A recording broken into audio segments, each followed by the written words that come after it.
નમસ્કાર વિદ્યાર્થી મિત્રો, ધોરણ 12 સાયન્સ ભાગ 1 ચેપ્ટર 1 વિદ્યુત ભાર અને વિદ્યુત ક્ષેત્રો જેની થિયરીનો આપણે અભ્યાસ કરી દીધો છે.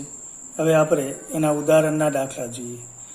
ઉદાહરણના દાખલામાં એક્ઝામ્પલ 1 એ અહીંયા આપણે કરાવતા નથી, કારણ કે એ થિયરીની અંદર વિદ્યુત ભારનું પ્રેરણ, એમાં બે રીતે આપણે વિદ્યુત ભારનું પ્રેરણ જોયું હતું. એક ભૌતિક સંપર્ક વિના અને ભૌતિક સંપર્ક કરીને. તો જે ભૌતિક સંપર્ક વગર વિદ્યુત તટસ્થ પદાર્થને ધનભારિત કેવી રીતે બનાવશે એનો જવાબ આપણે થિયરીમાં આપી દીધો છે. એ જ અહીંયા ઉદાહરણ 1 આપેલ છે. બીજું ઉદાહરણ આપણે અહીંયા જોઈએ વિદ્યાર્થી મિત્રો કે પદાર્થ એકમાંથી પદાર્થ બે તરફ પ્રતિ સેકન્ડે 10⁹ ઇલેક્ટ્રોન વહન પામે તો કેટલા સમયને અંતે પદાર્થ બે પરનો વિદ્યુતભાર 1 કુલમ જેટલો બનશે. તો એનો આ એક્ઝામ્પલનું આપણે સોલ્યુશન કરીએ તો એનો આન્સર આપણે આ રીતે આપી શકીએ કે અહીંયા પદાર્થ એકમાંથી પદાર્થ બે તરફ પ્રતિ સેકન્ડે વહન પામતા ઇલેક્ટ્રોનની સંખ્યા પદાર્થ એકમાંથી પદાર્થ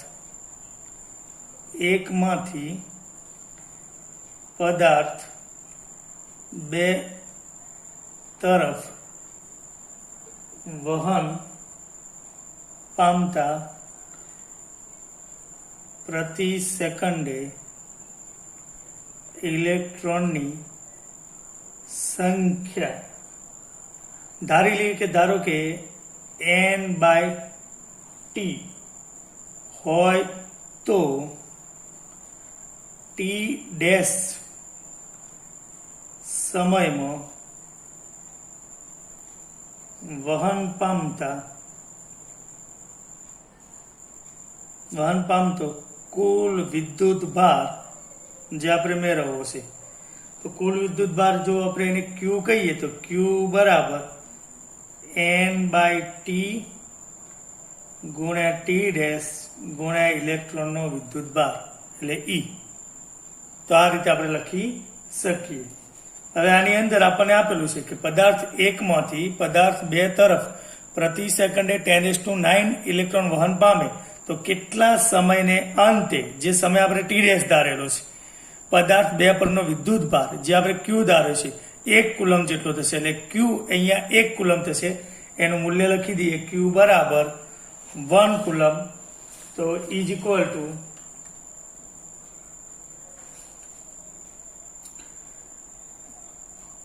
એકમાંથી બે તરફ પ્રતિ સેકન્ડે જતો ઇલેક્ટ્રોન એ 10⁹ આપણને આપેલું છે. એટલે 10⁹ ટી ડેશ આપણે શોધવો છે અને ઇલેક્ટ્રોનનો વિદ્યુતભાર આપણે જાણીએ પ્રમાણે 1.6 ગુણ્યા 10⁻⁹ કુલમ. હવે અહીંયા આપણે આ ટી ડેશ શોધવો છે તો ટી ડેશને સૂત્ર કરતા બનાવીએ તો ટી ડેશ બરાબર 1/10⁹ ગુણ્યા 1.6 ગુણ્યા 10⁻⁹ કુલમ. આનું સાદું રૂપ આપણે આપીએ તો 10⁻⁹ અને આ 10⁹ એટલે 10⁻⁻ જશે. એ ઉપર જશે એટલે 10⁻10 ભાગ્યા 1.6. 1.6 એટલે 1/1.6 કરીએ આપણે તો 0.625 ગુણ્યા 10⁻10 સેકન્ડ. આ ટી ડેશ. જો સમય આપણને સેકન્ડમાં માંગેલો હોય તો આ જેનો જવાબ થશે, અને સમય જો આપણને વર્ષમાં માંગેલો હોય તો આ કિંમતને આપણે ટી ડેશ બરાબર જો વર્ષમાં માંગ્યો હોય તો 0.625 ગુણ્યા 10⁻10 ભાગ્યા 365. 1 વર્ષના દિવસ, 1 દિવસના કલાક અને 1 કલાકની સેકન્ડ એટલે 3600. આનું જે સાદુરૂપ આપણે આપીએ એ સાદુરૂપ આપણને મળશે 198.2 આટલા વર્ષ, જો વર્ષમાં જવાબ માંગ્યો હોય તો. આ રીતે પહેલો એક્ઝામ્પલ આપણે સોલ્વ કરી શકીએ છીએ.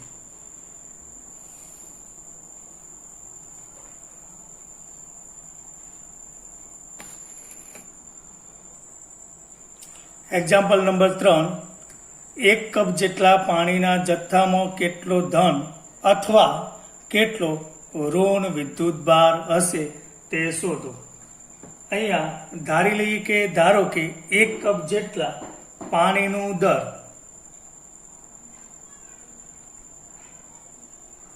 1 કપ પાણીનું દર એ આપણે ધારી લઈએ છીએ. ધારો કે 250 ગ્રામ છે. જો અહીંયા રકમમાં આપેલું નથી, આમ એને આપવું પડે. હવે પાણીના એક અણુમાં આપણે જાણીએ છીએ કે પાણીનું અણુસૂત્ર H2O છે, એટલે કે પાણીના એક અણુમાં હાઇડ્રોજનના 2 અને ઓક્સિજનનો 1 પરમાણુ આવેલા હોવાથી એની અંદર 2 + 8 = 10 આટલા પ્રોટોન અને આટલા જ ઇલેક્ટ્રોન આવેલા હોય છે. ધારો કે આ સંખ્યા જે છે એ x જેટલી છે એવું આપણે ધારી લઈએ છીએ. હવે જો પાણીના આપેલા દરમાં પાણીના અણુઓની સંખ્યા n હોય તો એમાં ધન અથવા ઋણ વિદ્યુતભારનું મૂલ્ય એ વિદ્યુતભારના ક્વોન્ટમીકરણ પ્રમાણે આપણે શીખીએ છીએ કે Q બરાબર એ n x × E, જે આપણે આ સૂત્ર વાપરતા Q બરાબર n × E, જ્યાં n બરાબર N × x લઈએ છીએ. જ્યાં આપણે આપેલા દરમાં પાણીના અણુની સંખ્યા N ધારેલી છે અને x એ આપણે એમાં રહેલા ઇલેક્ટ્રોન અથવા પ્રોટોનની સંખ્યા ધારીએ છીએ. એટલે Q બરાબર n × x E થશે. હવે પાણીના આપેલા જથ્થામાં પાણીના અણુઓના મોલની સંખ્યા, જો મોલની સંખ્યા મ્યુ મોલ હોય તો ધોરણ 11 ની અંદર આપણે શીખી ગયા પ્રમાણે મ્યુ બરાબર m/m0 અથવા n/na, જ્યાં કેપિટલ M અહીં આપણને પાણીનું કુલ દર, જે અહીંયા આપણે 250 ગ્રામ ધારેલું છે, m0 આપેલું છે એ પાણીનું મોલર અણુ દર,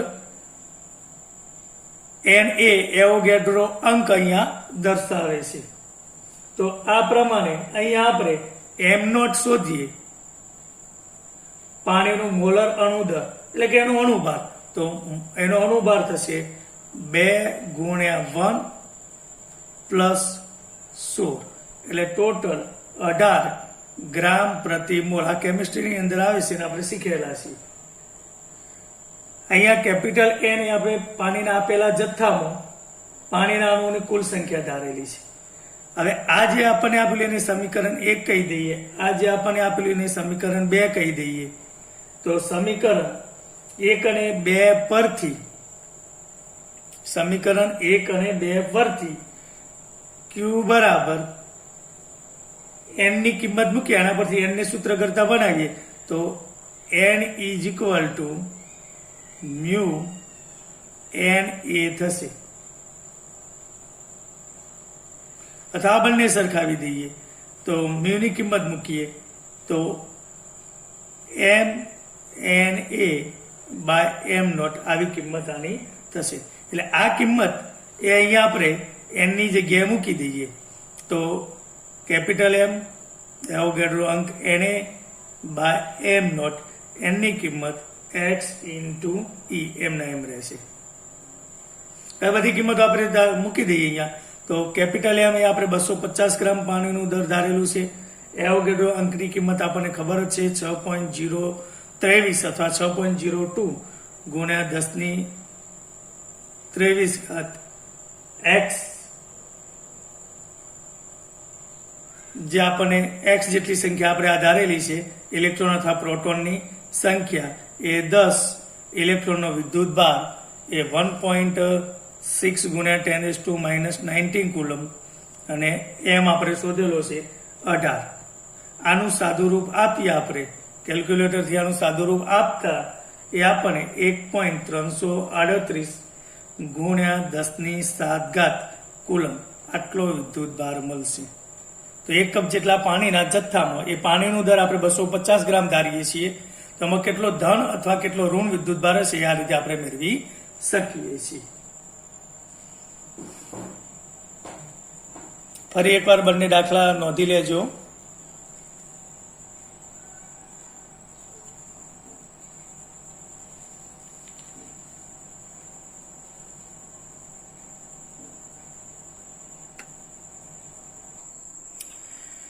એક્ઝામ્પલ 4 એની રકમ સમજીએ કે આપેલા નિશ્ચિત અંતરે સ્થિર રહેલા એનો પહેલો ઇલેક્ટ્રોન અને પ્રોટોન વચ્ચે, સેકન્ડ બે પ્રોટોન વચ્ચે લાગતા કુલંબીય બળ અને ગુરુત્વાકર્ષણ બળના માનાંકોનો ગુણોત્તર શોધો.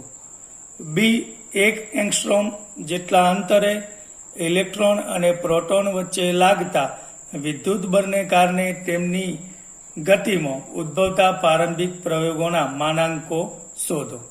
એમાં પહેલો આપણે એ જોઈએ.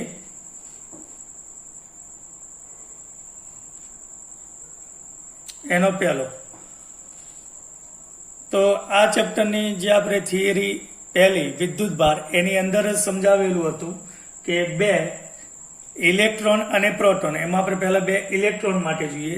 ધારો કે અહીંયા એક ઇલેક્ટ્રોન છે, અહીંયા બીજો ઇલેક્ટ્રોન છે, બંનેને આપણે કોઈ નિશ્ચિત અંતરે રાખેલા છે. આ અંતર ને આપણે આર તરીકે લઈ લઈએ.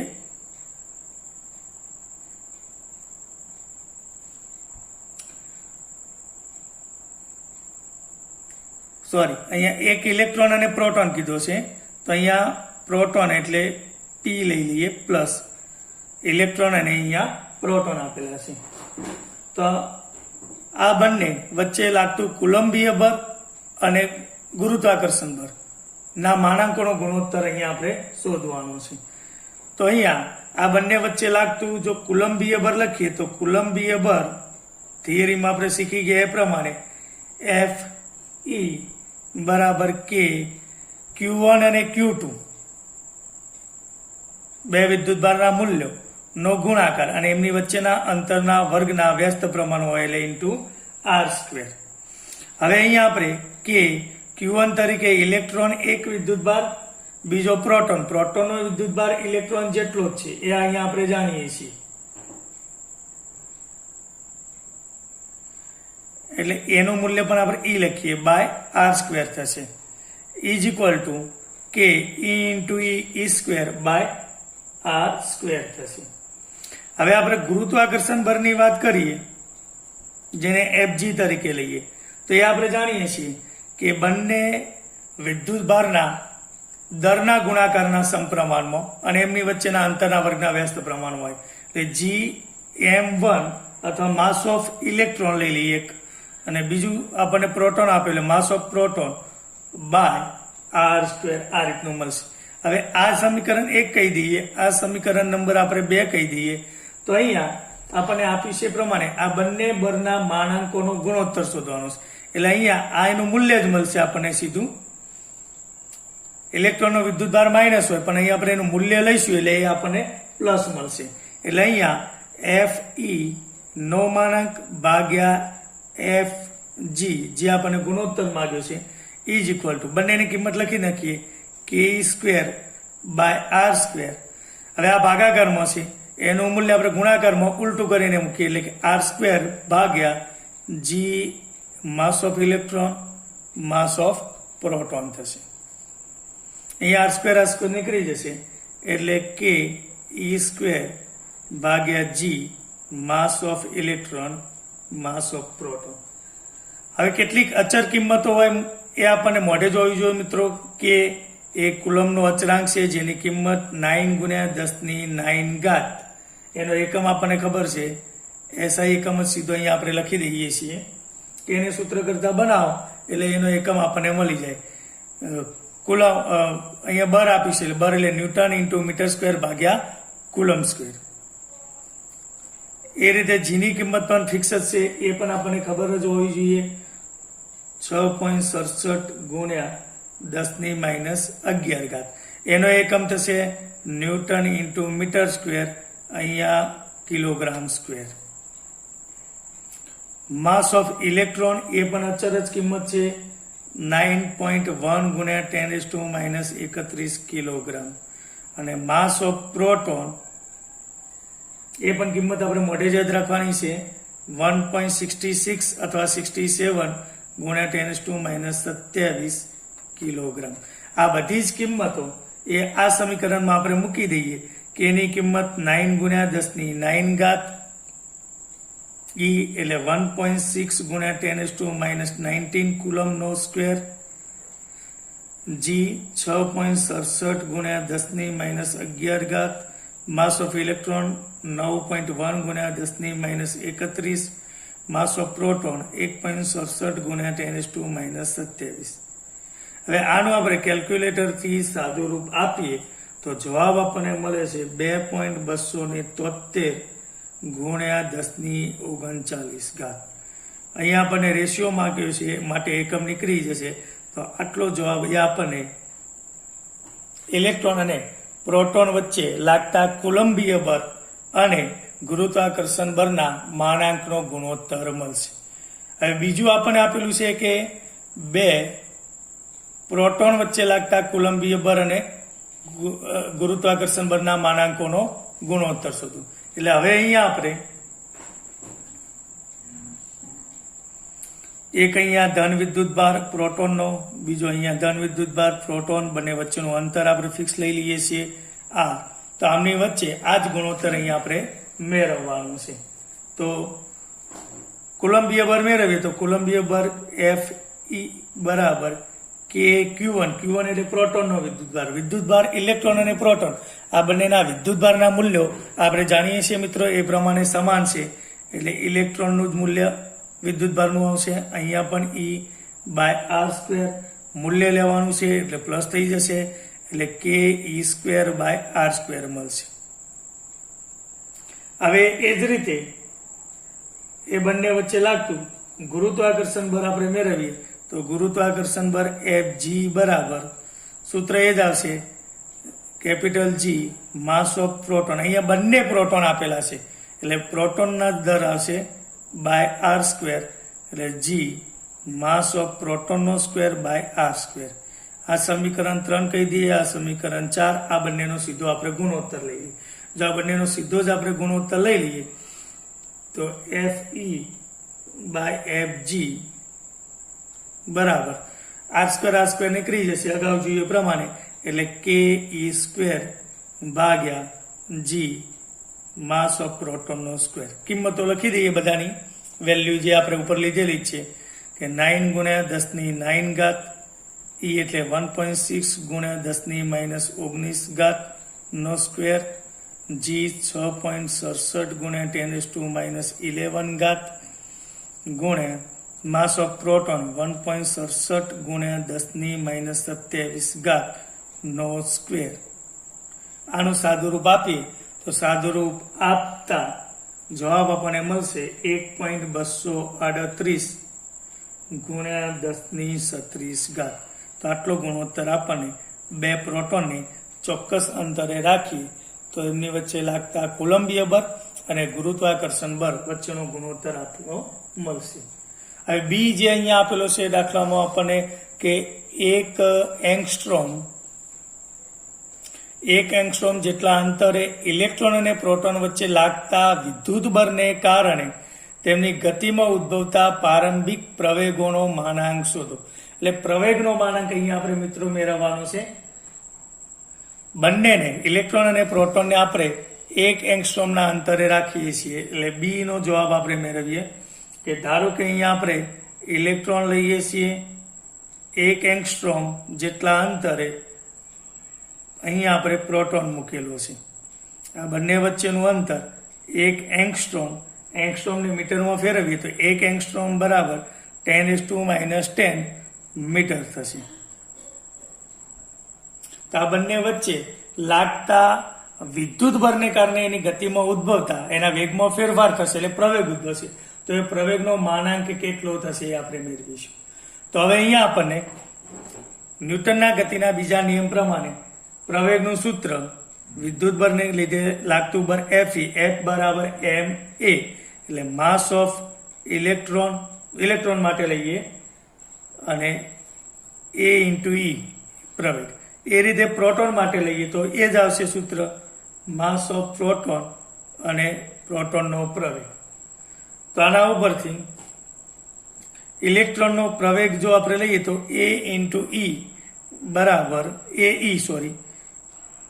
fe by mass of electron, અને એ જ રીતે એ પ્રોટોનનો લઈએ તો fe by mass of proton. આની અંદર આપણે કિંમત મૂકી દઈએ એટલે અહીંયા આપણે આ બંને ઇલેક્ટ્રોન અને પ્રોટોન વચ્ચે લાગતું પહેલા વિદ્યુત બળ મેળવવું પડશે. વિદ્યુત બળ Fe ની બંનેમાં જરૂર પડે છે એટલે Fe આપણે મેળવવું તો Fe બરાબર કે ઇલેક્ટ્રોનનો વિદ્યુત ભાર પ્રોટોનનો વિદ્યુત ભાર ઇલેક્ટ્રોન જેટલો છે બાય આર સ્ક્વેર એટલે કે ઈ સ્ક્વેર બાય આર સ્ક્વેર. જો આની અંદર કિંમતો મૂકી દઈએ આપણે, અચળ કિંમતો જ છે એટલે કે 9 ગુણ્યા 10⁹, 1.6 ગુણ્યા 10⁻⁻19 નો વર્ગ ભાગ્યા બંને વચ્ચેનું અંતર મીટરમાં 10⁻10 નો વર્ગ. અને આનું આપણે સાદુરૂપ આપીએ, સાદુરૂપ આપતા ઇલેક્ટ્રોન અને પ્રોટોનને 1 એંગસ્ટ્રોમ અંતરે મૂકતા એમની વચ્ચે લાગતું વિદ્યુત બળ અથવા કુલંબીય બળ એ આપણને 2.304 ગુણ્યા 10⁻8 ન્યૂટન. આ પહેલા શોધી દેવાનું, કારણ કે આની આપણે બંને ના પ્રવેગ શોધવામાં જરૂર પડશે. હવે આ કિંમત અહીંયા મૂકી દઈએ અને માસ ઓફ ઇલેક્ટ્રોન અને માસ ઓફ પ્રોટોન જે અગાઉ આપણે લીધેલું છે એ જ કિંમતો અહીંયા આપણે મૂકીએ તો 2.304 ગુણ્યા 10⁻8 ભાગ્યા માસ ઓફ ઇલેક્ટ્રોન એ આપણે અગાઉ લીધેલું છે 9.1 ગુણ્યા 10⁻31 કિલોગ્રામ. આનું સાદુરૂપ આપતા આ 2.532 ગુણ્યા 10⁻22 પ્રવેગ છે એટલે મીટર પ્રતિ સેકન્ડ સ્ક્વેર. અને એ જ રીતે અહીંયા 2.304 ગુણ્યા 10⁻8 માસ ઓફ પ્રોટોન એ 1.67 ગુણ્યા 10⁻27. આનું સાદુરૂપ આપીએ આપણે તો 1.380 ગુણ્યા 10⁻19 મીટર પ્રતિ સેકન્ડ સ્ક્વેર મળશે. તો આ બંને આ ઇલેક્ટ્રોનના પ્રવેગનો માનાંક આપણને મળશે અને આ આપણને પ્રોટોનના માનાંક એટલે મૂલ્ય, પ્રવેગનું મૂલ્ય મળે છે. તો આ રીતે આપણે મેળવી શકીએ છીએ.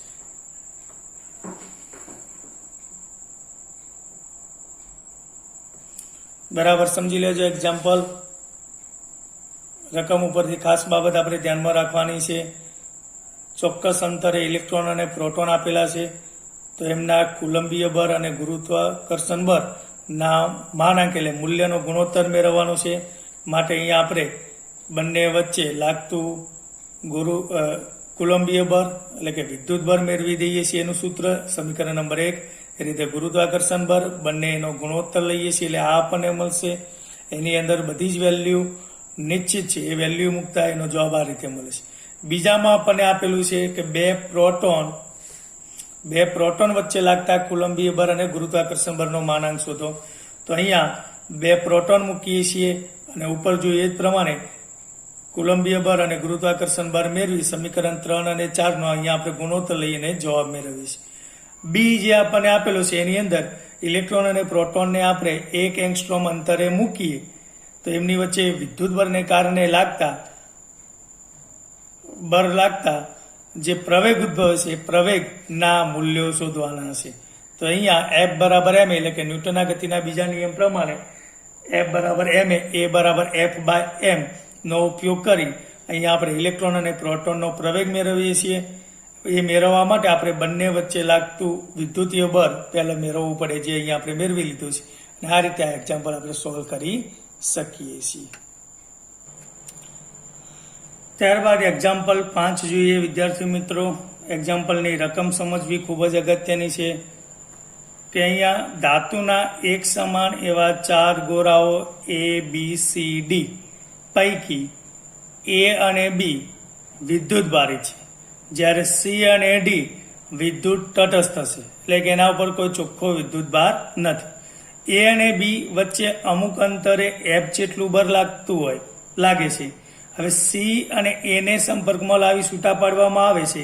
એ જ રીતે ડી અને બી ને સંપર્કમાં લાવી છૂટા પાડવામાં આવે છે. તો હવે આ રીતે પ્રાપ્ત થયેલા ગોળાઓ એ અને બી ને અગાઉના અંતર કરતા અડધા અંતરે રાખવામાં આવે ત્યારે એમની વચ્ચે લાગતું નવું કુલંબીય બળ, જેને એફ ડેશ કીધેલું છે, તો એફ ડેશ અહીંયા આપણે શોધવાનું છે. અહીંયા ખાસ સમજવાનું છે મિત્રો કે ચારે ગોળાઓ સમાન આપણને આપેલા છે. અહીંયા આપેલું છે એ પ્રમાણે એબીસીડી 4 ગોળાઓ પૈકી 2 ગોળા, એક ગોળો આપણે એ કહી દઈએ, બીજો ગોળો આને આપણે બી કહી દઈએ. આ બંને ગોળાઓ એ વિદ્યુત ભારિત છે. આના પરનો વિદ્યુત ભાર આપણે ક્યુ એ કહી દઈએ, બી પરનો વિદ્યુત ભાર આપણે ક્યુ બી જેટલો કહી દઈએ. બીજા 2 ગોળાઓ આપણને આપેલા છે સી અને બીજો ડી આપેલો છે. આ બંને પરનો વિદ્યુત ભાર આપણે લઈએ, જો ક્યુ સી લઈએ તો એ 0 છે નેટ વિદ્યુત ભાર, કારણ કે વિદ્યુતની દ્રષ્ટિએ તટસ્થ છે. ક્યુ ડી પણ અહીંયા 0 લખી શકીએ. આગળ આપ્યું છે કે એ અને બી ને અમુક અંતરે રાખતા એફ જેટલું બળ લાગે છે. ધારો કે આ બંનેને આપણે શરૂઆતમાં આર જેટલા અંતરે મૂકેલા છે, તો એમની વચ્ચે લાગતું બળ એફ હોય તો એફ બરાબર કુલમના નિયમ પ્રમાણે કે ક્યુ એ ક્યુ બી બાય આર સ્ક્વેર થશે. આને સમીકરણ આપણે 1 કહી દઈએ. હવે સી અને એ એટલે ગોરો સી અને ગોરો એ ને સંપર્કમાં લાવી છૂટા પાડવામાં આવશે. એટલે કે આ ગોરો એ આપણને આપેલો છે, આ ગોરો આપણે સી લઈ લઈએ, બંનેને સંપર્કમાં લાવીએ તો બંનેનો કુલ વિદ્યુત ભાર કેટલો થશે? એ કુલ વિદ્યુત ભાર ને આપણે ક્યુ એ ડેશ અથવા સી નો પણ લઈએ તો ક્યુ સી ડેશ કહીએ તો ટૂંકમાં આ બંને વિદ્યુત ભારોનો સરવાળો, એટલે કે આનો વિદ્યુત ભાર ક્યુ હશે, આનો વિદ્યુત ભાર તો 0 છે, એટલે ક્યુ એ જેટલો થશે. સંપર્કમાં લાવતા હવે આ બંનેને છૂટા પાડીએ, એટલે કે આ ગોરો એ અને આ ગોરો આપણે સી લઈએ, બંનેને અલગ કરી નાખીએ, છૂટા પાડીએ છીએ. બંને ગોરાઓ બધી રીતે સમાન છે, એ આપણને રકમની અંદર જ આપેલું છે. તો વિદ્યુત ભારના પ્રેરણ પ્રમાણે આ જે વિદ્યુત ભાર હતો ક્યુ એ અથવા Q A dash Q C dash બરાબર ક્યુ એ બંને ગોરાઓમાં અડધો અડધો વેચાઈ જશે. એટલે અહીંયા ક્યુ એ બાય 2 થઈ જશે. આનો વિદ્યુત ભાર કેટલો થઈ જશે? ક્યુ એ બાય 2. એટલે એક આ બાબત આપણે ધ્યાનમાં રાખવાની છે. આને સમીકરણ નંબર 2 કહી દઈએ. પછી આપણને આપેલું છે એ જ રીતે ડી અને બી ને સંપર્કમાં લાવી, એટલે આ ગોરો ડી અને આ બી ને સંપર્કમાં લાવીએ તો આ જ રીતે અહીંયા બી ગોરો લઈ લઈએ, અહીંયા ગોરો ડી લઈ લઈએ. એટલે આનો વિદ્યુત ભાર ક્યુ બી ડેશ અથવા ક્યુ ડી ડેશ લઈએ તો એ બી પર જ વિદ્યુત ભાર છે, ડી પરનો નેટ વિદ્યુત ભાર 0, એટલે બંનેના સરવાળા જેટલો થશે, એટલે ક્યુ બી જેટલો થશે. હવે આ બંનેને અલગ કરી નાખીએ. અહીંયા આપેલું છે એ પ્રમાણે કે આ બી ગોરો આ ડી ગોરો આપેલો, તો વિદ્યુત ભાર એ સરખો વેચાશે, એટલે બી ગોરાનો વિદ્યુત ભાર ક્યુબી બાય 2 થશે અને ડી ગોરાનો વિદ્યુત ભાર પણ ક્યુબી બાય 2 થશે. આને આપણે સમીકરણ નંબર 3 કહી દઈએ. આગળ આપણને આપ્યું કે આ રીતે પ્રાપ્ત થયેલા ગોરાઓ એ અને ગોરાઓ બી ને અગાઉ કરતા, એટલે અગાઉ બંનેને આર અંતરે રાખેલા હતા, એને હવે આપણે એના કરતો અડધા અંતરે રાખીએ. એટલે કે હવે આપણને પ્રાપ્ત થયેલો ગોરો એ જેના પરનો વિદ્યુત ભાર ક્યુ એ બાય 2 છે અને બીજો ગોરો બી કે જેના પરનો વિદ્યુત ભાર ક્યુ બી બાય 2 છે ને અગાઉ કરતો અડધા અંતર એટલે કે આર બાય 2 અંતરે રાખી તો એમની વચ્ચે લાગતું નવું કુલંબીય બળ એફ ડેશ હોય તો એફ ડેશ બરાબર કુલમના નિયમ પ્રમાણે કે ક્યુ એ બાય 2 બીજો ગોરા પરનો વિદ્યુત ભાર ક્યુ બી બાય 2 ભાગ્યા આર બાય 2 નો સ્ક્વેર. આનું સાદું રૂપ આપીએ આપણે તો કે ક્યુ એ ક્યુ બી બાય 4 નીચે આર સ્ક્વેર બાય 4, આ આર સ્ક્વેર બાય 4 સોરી 4 ઉડી જશે. એટલે અહીંયા આપણને બરાબર સમજો કે ક્યુ એ ક્યુ બી બાય આર સ્ક્વેર જેને આપણે સમીકરણ 1 સાથે સરખાવીએ તો સમીકરણ 1 જેવું જ મળે છે. એટલે ઇઝ ઇક્વલ ટુ આપણને એફ મળશે. એટલે કે શરૂઆતમાં આર અંતરે એ અને બી ગોળાને રાખેલા હતા ત્યારે એમની વચ્ચે જેટલું બળ લાગતું એટલું જ બળ એ વિદ્યુત ભાર વિહીન ગોળાઓ સી એ ગોળાને સી સાથે અને બી ગોળાને ડી સાથે સંપર્કમાં લાવી છૂટા પાડતા અડધા અંતરે રાખતા લાગે છે. એટલે કે એફ ડેશ બરાબર એફ અહીંયા આપણને મળશે. બરાબર સમજો વિદ્યાર્થી મિત્રો કે અહીંયા ધાતુના એક સમાન એવા 4 ગોળા એ બી સી ડી આપણને આપેલા છે, જેમાં એ અને બી બે ગોળાઓ વિદ્યુત ભારિત છે, જેના પરનો વિદ્યુત ભાર આપણે ક્યુ એ અને ક્યુ બી લઈએ છીએ. સી અને ડી એ વિદ્યુત ભારની દ્રષ્ટિએ તટસ્થ, એટલે બંને પરનો વિદ્યુત ભાર આપણે 0 લઈએ છીએ. એ અને બી ને અમુક અંતરે રાખતા, જેને આર અંતરે રાખીએ તો એફ જેટલું બળ લાગશે, એફ બરાબર કે ક્યુ એ ક્યુ બી બાય આર સ્ક્વેર મળશે. હવે ગોળા સી ને ગોળા એ સાથે સંપર્કમાં લાવીએ એટલે બંનેનો સંયુક્ત વિદ્યુત ભાર ક્યુ એ જેટલો થશે, બંનેના સરવાળા જેટલો. અલગ કરીએ બંનેને ત્યારે આ વિદ્યુત ભારના પેરનના નિયમ પ્રમાણે બંને પર સમાન રીતે વહેંચાઈ જાય છે, એટલે ક્યુ એ બાય 2 ક્યુ એ બાય 2 થશે. એ જ રીતે અહીંયા આપણે ડી અને બી ને સંપર્કમાં લાવીએ છીએ ત્યારે બંનેનો સંયુક્ત વિદ્યુત ભાર ક્યુ બી જેટલો થાય. બંનેને અલગ કરીએ છીએ ત્યારે વિદ્યુત ભાર અહીં પણ સમાન રીતે વહેંચાય છે, એટલે કે બંને પરનો વિદ્યુત ભાર ક્યુ બી બાય 2 ક્યુ બી બાય 2 થાય છે. રકમમાં આપણને આપેલું છે કે આ રીતે પ્રાપ્ત થયેલા આ એ અને બી ગોળાઓને અગાઉના અંતર કરતો એટલે આર કરતો આર બાય 2 અડધા અંતરે આપણે રાખી તો એમની વચ્ચે લાગતું નવું કુલંબીય બળ એફ ડેશ કેટલું થાય છે, તો એ અહીંયા આપણે કુલમના નિયમ પ્રમાણે એફ ડેશ બરાબર કે બંને પરના વિદ્યુત ભારનો ગુણાકાર ક્યુ એ બાય 2 ક્યુ એ બાય 2 બંનેના વચ્ચેના અંતરના વર્ગ બાય આર બાય 2 નો વર્ગ કરીએ, સાદું રૂપ આપીએ આપણે તો ઇઝ ઇક્વલ ટુ એફ મળે છે, એટલે કે અગાઉ જેટલો જ અહીંયા વિદ્યુત બળ લાગે છે.